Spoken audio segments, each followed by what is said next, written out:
Y ahora vamos con una historia que, hijo, man, me parece fascinante. Aparentemente el Papa Juan XXIII, cuando era Papa, antes de serlo y después ya siendo Papa, tuvo encuentros con seres que tendríamos que decir de origen extraterrestre, al menos no humanos.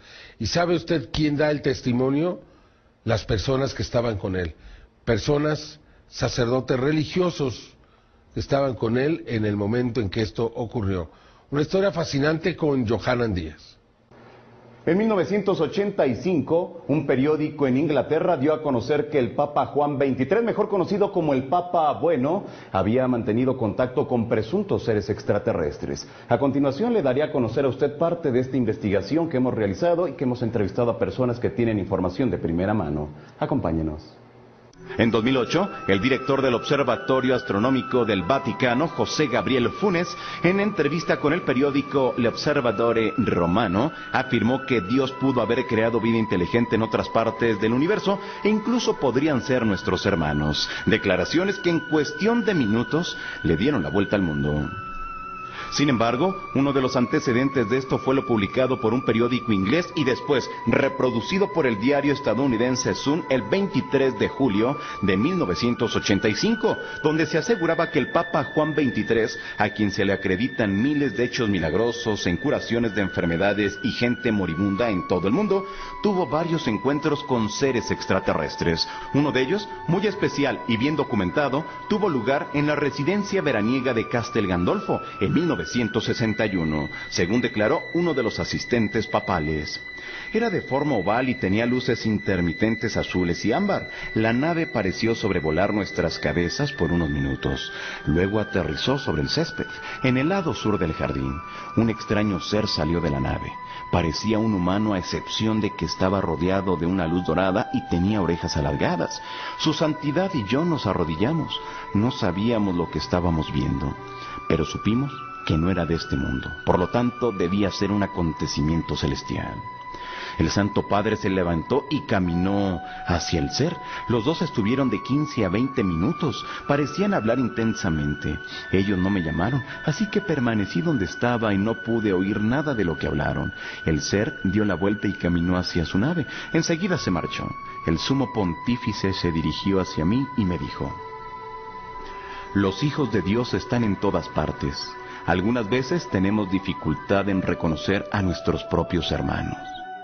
En su momento, esta nota no causó ninguna reacción y fue retomada en el 2007 en un congreso del fenómeno OVNI en Perú por el obispo para Centroamérica de la Iglesia Católica Ecuménica de Jesucristo, Higinio Alas Gómez, que en entrevista vía telefónica con Tercer Milenio nos aseguró: al creer en esta realidad de que el Padre Dios ha estampado su sello en todo el universo, su sello de vida, y por lo tanto debe haber vida en otras galaxias, en otros planetas.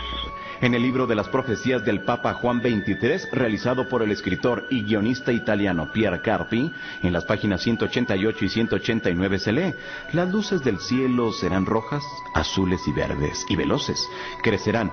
Alguien viene de lejos, quiere conocer a los hombres de la tierra, ya ha habido encuentros, pero quien vio realmente ha guardado silencio.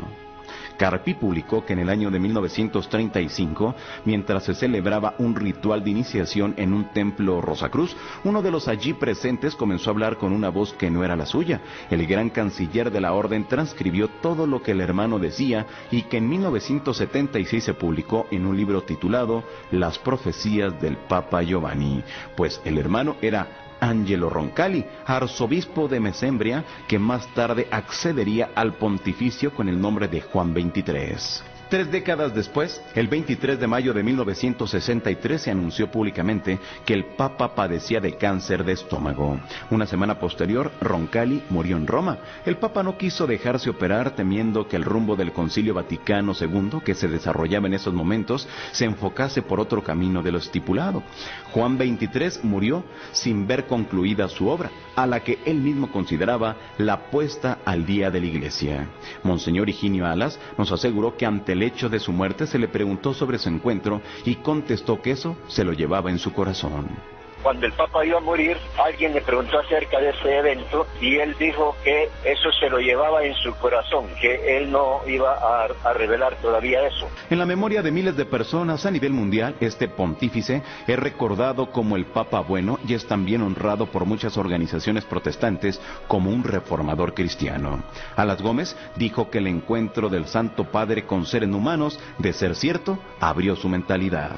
El Papa, que ya era un gran visionario, con esto él abrió mucho más profundamente su mentalidad, su visión, su cosmovisión y el deseo de que la Iglesia se abriera mucho más plenamente hacia la humanidad. Su Santidad Juan XXIII fue beatificado por Juan Pablo II el 3 de septiembre de 2000 junto con el Papa Pío IX. Su fiesta litúrgica quedó fijada el 11 de octubre, día de la apertura del Concilio Vaticano II. Cuando fue exhumado en el año 2000, se halló que su cuerpo estaba totalmente incorrupto.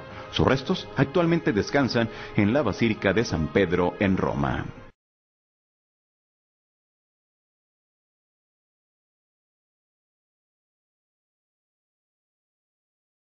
Y sucedió en el año 1961 y la reveló su secretario personal y asistente papal, lo que hizo 20 años después de la muerte del Papa, y lo hizo por escrito y lo hizo también a un periódico inglés. Y narró más o menos estas palabras. Dice: el Papa Juan XXIII y yo estábamos caminando a través del jardín de el Castel Gandolfo una noche del mes de julio del año 1961, cuando observamos sobre nuestras cabezas un objeto muy luminoso. Tenía una forma oval y tenía muchas luces intermitentes de un color azul y ámbar. La nave pareció sobrevolar nuestras cabezas por unos minutos para luego aterrizar sobre el césped en el lado sur del jardín de Castel Gandolfo. Un extraño ser salió de la nave, tenía forma absolutamente humana, a excepción de que su cuerpo estaba rodeado de algo así que parecía una luz que emanaba del mismo, y sus orejas eran un poco más alargadas que las nuestras. Su Santidad y yo nos arrodillamos. No sabíamos qué cosa era lo que estábamos observando, pero supimos que lo que fuese no pertenecía a este mundo, por lo tanto debía ser un acontecimiento celestial. Rezamos, y cuando levantamos nuestras cabezas, el ser estaba todavía de pie allí. Y esto nos comprobó que no era una visión, sino que era un ser completamente de carne y hueso, o que era vivo. El Santo Padre se levantó y caminó hacia el ser. Los dos estuvieron alrededor de 20 minutos, uno frente al otro. Se los veía gesticular como si hablaran, pero no se sentían sonidos de voces. Ellos no me llamaron, por lo que permanecí donde estaba y no pude oír nada de lo que hablaron. Luego, el ser se dio la vuelta y caminó hacia su nave y enseguida se elevó. Su Santidad dio media vuelta hacia mí y me dijo las siguientes palabras: los hijos de Dios están en todas partes, aunque algunas veces tenemos dificultades en reconocer a nuestros propios hermanos. Juan XXIII, cuenta el asistente, nunca quiso contarle lo que hablaron en esa experiencia. Después que el ser extraterrestre, digo yo, retornó a su nave y le pegó al Papa, y yo continúa hablando el asistente, continuamos nuestro paseo como si nada hubiera ocurrido. Él nunca dijo nada de platillos voladores, pero estoy seguro que ambos teníamos en la mente que estos visitantes extraterrestres venían a cada rato. Varias veces después de este suceso, su Santidad y el asistente caminaron juntos a través del jardín y miraban hacia el cielo. Esta es una experiencia muy impresionante, digo ahora yo, que deja abierto el interrogante para algunos, mientras que para otros reafirma el contacto, como fue en los tiempos del pasado, bíblicamente, los contactos que tuvo Uriel a Esdras,